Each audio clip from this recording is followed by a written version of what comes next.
നമ്മൾ അമ്പലപ്പുഴക്കാർക്ക് നമ്മുടെ ഉണ്ണിക്കണ്ണനെ മറന്നൊരു കളിയില്ലല്ലേ.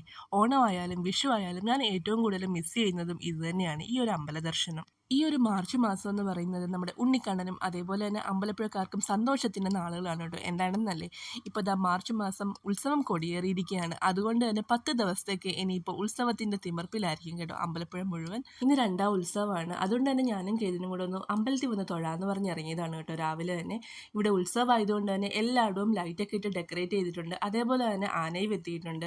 ആന അങ്ങനെ പൂഴിയിൽ ആർമാദിച്ച് കുളിച്ചുകൊണ്ടിരിക്കുകയാണ് കേട്ടോ. ഉത്സവമായാലും കളഭമായാലും നമ്മൾ അമ്പലപ്പുഴക്കാർ ഒരുപാട് മിസ് ചെയ്യുന്നതായി ഇവനെയാണ് കേട്ടോ. നമ്മുടെ അമ്പലപ്പുഴ വിജയകൃഷ്ണൻ അവൻ്റെ ഓർമ്മയ്ക്ക് എന്നോണം എന്താ ഒരു വലിയ ഫ്ലെക്സ് ഇവിടെ കൊണ്ട് വെച്ചിട്ടുണ്ട്.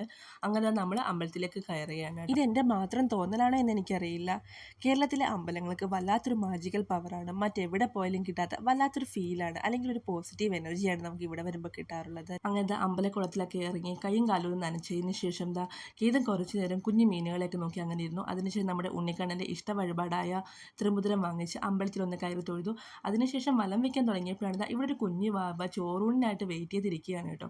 തുലാഭാരം ഉണ്ടെന്ന് തോന്നുന്നു. വാവ അങ്ങനെ റെഡി ആയിക്കൊണ്ടിരിക്കുകയാണ്. അങ്ങനത്തെ അമ്പലത്തിന് വലത്തൊക്കെ ഇട്ട ശേഷം ഞാൻ ദാ കുറച്ച് നേരം കളത്തട്ടിൽ അങ്ങനെ ഇരുന്നു കേട്ടോ. കേതിന് ഇവിടെ കളിച്ചുകൊണ്ടിരിക്കുകയാണ്. ഞാൻ പറയാറില്ല, ബാംഗ്ലൂർ ഒരുപാട് അമ്പലങ്ങളിൽ പോയി തൊഴുതിട്ടുണ്ടെങ്കിലും ഇങ്ങനത്തെ അമ്പലത്തിൻ്റെ കളത്തട്ടിൽ വന്നിരിക്കുമ്പോൾ കിട്ടുന്ന ആ ഒരു സുഖം, ആ ഒരു റിഫ്രഷ്മെൻറ്റ് നമ്മൾ വേറെ എവിടെ പോയാലും കിട്ടാറില്ല കേട്ടോ. അങ്ങനെ ഞങ്ങൾ പർച്ചേസിന് ഇറങ്ങിയിരിക്കുകയാണ് കേട്ടോ നടപ്പന്തലിലേക്ക്. കേതെന്താ കുറച്ച് കൺഫ്യൂഷനിലാണ് ഏത് കളിപ്പാട്ടം വാങ്ങണം എന്നുള്ളത്. അങ്ങനെ ഒരു ജീപ്പൊക്കെ വാങ്ങിച്ച ആളിറങ്ങി. ഇത് എൻ്റെ സ്ഥിരം കടയാണ് കേട്ടോ. മോതിരം എനിക്ക് എപ്പോഴും ഒരു ക്രേസാണ്. അങ്ങനത്തെ സ്ഥിരം വരുമ്പോൾ കുറച്ച് മോതിരമൊക്കെ വാങ്ങിച്ചുകൊണ്ട് പോകാറുണ്ട്. അങ്ങനത്തെ തിരിച്ച് ഞങ്ങൾ വീണ്ടും കളത്തട്ടിൽ വന്നിരിക്കുകയാണ് കേട്ടോ. ഇവിടെ ഈ ഒരു അപ്പം കുറച്ച് നേരമായിട്ട് കേതിൻ്റെ കളിയൊക്കെ നോക്കിക്കൊണ്ട് അങ്ങനെ ഇരിക്കുകയായിരുന്നു. കേതിനോട് കുറേ സംസാരിച്ചു, കുറേ കഥകളൊക്കെ പറഞ്ഞ് അങ്ങനെ കുറച്ച് നേരം ഞങ്ങളിവിടെ ചിലവഴിച്ചു. കുറച്ച് പേരൊക്കെ ഇവിടെ നല്ല സുഖമായിട്ടായിരുന്നു ഉറങ്ങുന്നുണ്ട് കേട്ടോ, കാറ്റൊക്കെ കൊണ്ട്. ഇന്ന് അച്ഛൻ്റെ അമ്മയുടെയും വെഡിങ് ആനിവേഴ്സറി ആയതുകൊണ്ട് ഒരു കേക്കൊക്കെ വാങ്ങിച്ചതാണ് ഞങ്ങൾ വീട്ടിലേക്ക് പോവുകയാണ്. അപ്പോൾ എല്ലാവർക്കും താങ്ക് യു.